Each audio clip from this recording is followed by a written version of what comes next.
Welcome back to Movies TV Mad. You can follow me on Twitter at Movies TV Mad, and a very warm welcome to this Boxing Day's edition of the DC Universe Daily. I can hear you Americans screaming, "Hey you are, what's Boxing Day?" Well, in the UK, we call the day after Christmas Day Boxing Day. I don't know why. So anyway, welcome to this very brilliant special Boxing Day edition of the DC Universe Daily. I would absolutely love to be a fly on the wall next week in the Warner Brothers Discovery Halls of Power. Why? Because you have got parents groups very concerned about James Gunn being in charge of a franchise, a DC franchise that's supposed to appeal to children. Yes, they are very concerned about his historical tweets, and you really can't blame parents about being concerned about his historical tweets. Does this make him the wrong man to be co-chair of DC Studios? I think it may. Disney sacked him for one reason. Disney are all about families and children. So you really can't have someone working for you who's made jokes about child abuse. And I mean, if you've ever read the tweets, I mean, it doesn't matter how old they are disgusting. They are disgusting. If you or I posted that shit, we would be called trolls, toxic, white men, bad white men, and all the crap that progressives, call us out for, right?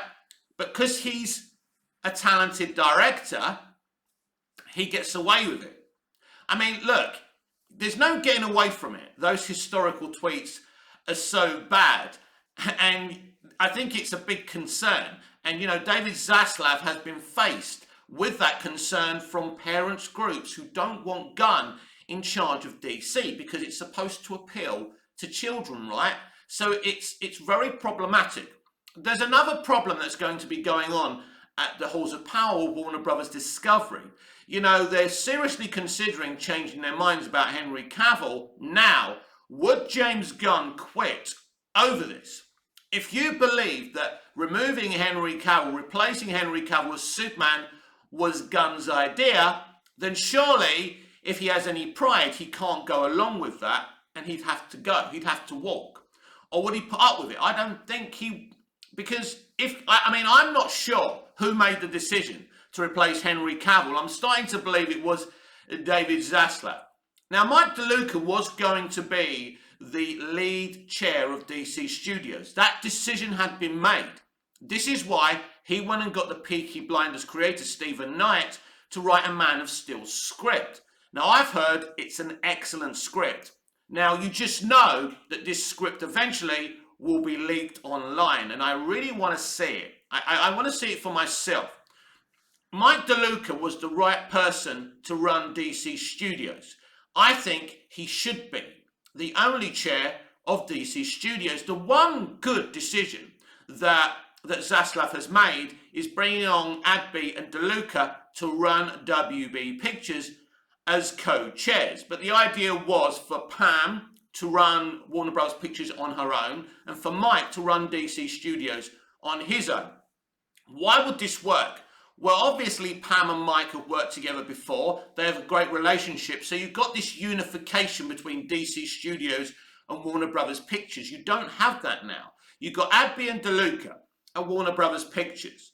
DeLuca was going to be the only chair of DC Studios, but now you've got someone else who probably he never wanted there in the first place, like Peter Safran and James Gunn running it. So there's that divide again, like there was between Walter Hamada and the fans. So it's very, very problematic.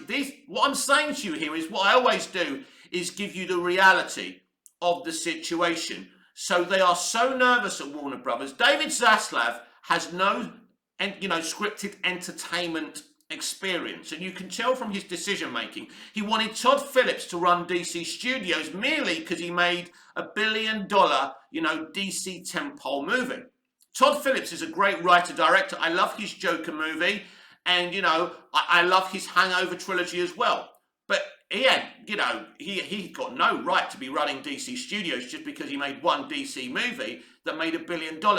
But this is what Zaslav's mentality is. He's come in to take over a company in freefall. And, you know, as I said before, Warner Brothers could go bankrupt by the end of next year. That's how serious the situation is. And they're not allowed to sell it at this moment, not till 2024. I don't know if they can get investments in. I don't know. I'm not really a business person, but it's a very serious problem. So the last thing you want to do when you've just merged, right, with a company in freefall is to create another fractious environment. And removing Cavill is a fractious environment. Now, we've had this discussion before. No intelligent person comes in and says, we're bringing Henry back. And then 2 months later saying, we're going to remove him. Now, James Gunn should have had the intellect, if it's truly him who made the decision to get rid of him, to say, we can't do this. We just brought him back. I want to replace him, but I can't do it. So what can I do? Maybe I can give him some cameos, then move him on. Maybe I can give him a Superman movie. Maybe I can give him and The Rock that big, ultimate, epic, beat 'em up movie, and then move them both on after that. Henry would be around 40 years old after that, so everyone would have been fine, I think, if Cavill got one final fling with Superman, which is what he deserves. We've all been fighting for Man of Steel 2 for so long. So there's a lot of problems. I don't want you to think that behind the halls of power at Warner Brothers Discovery, that Zaslav is going, oh, fuck those fans, I don't care. He knows he's made a big mistake here by, allowing James Gunn to remove Henry Cavill, because the reaction has been, furious. When you're seeing this spoken about, on BBC News, on ITV News, on CNN, on Fox News, when you see the New York Times still talking about this, it's a problem. This isn't about just the Snyder fans. It's more than the Snyderverse fans who are upset about this. Henry Cavill is so popular as Superman universally.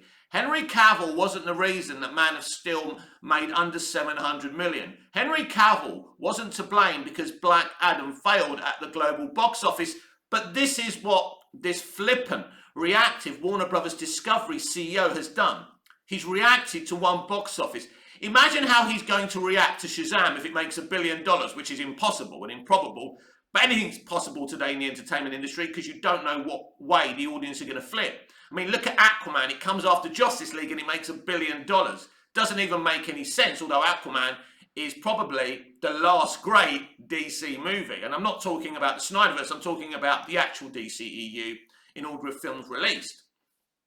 But yeah, you've got this really difficult situation right now. And I don't want you to think that they're ignoring you and they're not concerned themselves. They know they've made a huge mistake here and they're discussing what to do with it, because basically, as you can see on Twitter now, James Gunn's posts are becoming fewer and fewer.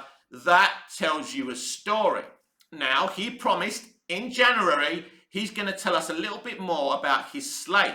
So if that was not to happen, we know that they're already having doubts about James Gunn. Imagine after a very short time of appointing him and Saffron, if him and Saffron are removed before they announce anything. And again, this is a company in freefall. It can't afford this inconsistency. Mike DeLuca had a plan. Mike DeLuca wanted to bring everyone together. Mike DeLuca wanted to carry on with Cavill and Gadot and all the rest of them and bring back Zack and allow him to finish his Snyderverse arc, right? And then I think they would have gone a different direction, like the direction that James Gunn's going in. But James Gunn literally, have you ever tried to remove a plaster off your skin really quickly? And it really hurts, doesn't it? No matter how you do it, it hurts. That's what James Gunn's attempting to do. He wants a dramatic change quickly. But also, it's pretty obvious to me that it's not a full reboot. It's, keeping what him and Saffron have done and getting rid of what Snyder did. Basically, attempting to remove all Snyder's actors. You can understand in terms of Ezra Miller, he's very problematic. It's a very difficult situation. I just feel that what DeLuca was attempting to do makes sense. Let's carry on. Let's improve things. You know, bringing in the Peaky Blinders creator, Stephen Knight, to write A Man of Steel 2 is a genius idea. It's an inspired idea. The man created one of the best television shows. Have you ever seen Peaky Blinders? Go and watch Peaky Blinders. Instead of shouting at me, right? Go and watch Peaky Blinders and tell me that Stephen Knight wouldn't have written something amazing. Because Mike DeLuca understands this industry. The problem with James Gunn is he has, I've said this before, he has a huge ego. It's about James Gunn. It's about me, me, me, me, me. I'm going to do this. I'm going to do that. James Gunn doesn't like Superman. James Gunn doesn't get Superman. He's rejected on multiple occasions to make a Superman movie, to write and direct a Superman movie. He's now rushing to write a Superman movie. What kind of movie is this going to be? What would you rather see? The creator of Peaky Blinders writing a Superman film, or James Gunn? I think that Stephen Knight would have been very thoughtful and deep with his Superman story. And I just think that Gunn is just going to make Superman a piece of the connective furniture. But we will see what he's going to do, if he even gets the chance to do it. James Gunn probably would have got away with all of this if he didn't fire Henry Cavill. Removing Henry Cavill is the rod that broke the camel's back, and they're under increasing pressure. So when people say to me, "Oh, the Snyder fans, did this outrageous thing and said something horrible about James Gunn," it's not just about the Snyderverse fans. There is a unification of fandoms who are very, very unhappy about this, because people in fandoms are predominantly good, despite what Hollywood will tell you. And they know that, Henry and Zack have been treated disgustingly. And they want those people to have the justice that they deserve. They want Zack to finish off his arc. But more important than that, they want Henry to at least play Superman in a Man of Steel sequel. One more opportunity. We saw how happy, bless him, Henry was when he heard he was coming back, when he told us he was coming back. Imagine 2 months later telling him that he hasn't got the opportunity to make his dream come true. I mean, that's horrible. That's nasty. So don't tell me about the so-called nasty fans and the so-called nasty Snyder fans. Telling someone they got their job back when he's been fighting to get that job back for years, and a couple of months later saying, "You know what, mate? You didn't really help us with Black Adam, did you? So you're out." This is ruthless, and it's not ruthless in a good way at all. So I'm not saying you can't change the DCEU or DCU or whatever they're calling it today. But what I'm saying is you could have done it more smartly. What they're doing here isn't smart. They would have got away with removing Cavill if they didn't bring him back 2 months prior, but they didn't do that. And this is where they've got themselves in a mess. So once you bring him back, you can't get rid of him again. You've got to at least give him that movie. And then you can get rid of him. You could have even plugged it as the final Henry Cavill Superman movie. You could have celebrated that by having him cameo in lots of other movies as well. Henry Cavill should have cameoed in every single one of the DCEU movies coming out next year. Him not being involved, I don't even think they're going to add his Flash cameo in now, is going to take a lot of the excitement out of next year's movies. So that's going to hurt them financially as well. Now, considering Zaslav's reaction to Black Adam being a flop, it proves how desperate he is for these movies, to be successful next year.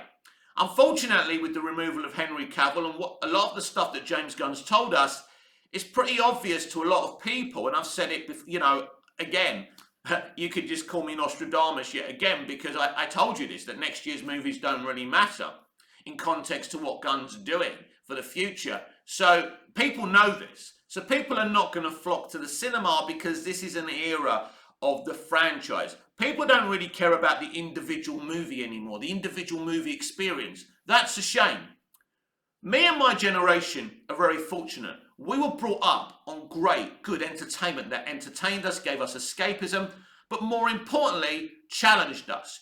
It's whatever you become the person, but you are forged by the things that, mold you as a child. And I was molded by fucking great entertainment. And the truth is, your generation was moulded on the MCU. And most of you guys just want DC to become the Marvel Cinematic Universe. It's not your fault, because you have been raised on lesser entertainment that didn't really challenge your minds. You know, one thing I love about Doctor Who is that it challenges the minds of young people. It educates them. It gives them a hero that solves their problems with their intellect instead of their fists. It's something that modern day Hollywood haven't got. And, you know, these are the issues here. So I'm proud of the stuff I was raised on. I was raised on Dallas and Knots Landing and Knight Rider, the A-Team. I had a banner. I was raised on Bill Bixby's David Banner and Lou Ferrigno's Incredible Hulk, which shits all over the MCU Hulk right now, or any other Hulk movie you have seen. And that, my friend, is the difference. So right now at Warner Brothers Discovery, there are discussions. They are listening to you. They are hugely concerned, and don't be surprised if the leadership at DC Studios changes very, very quickly. This has been Boxing Day's edition of the DC Universe Daily with me, Mick, your host with the most. Just ask your girlfriends and your wives. Please like, share, comment, subscribe, hit the notification bell so you never miss this beautiful perfection, and I'll see you again in the next video. Until I see you again, goodbye, au revoir, auf Wiedersehen!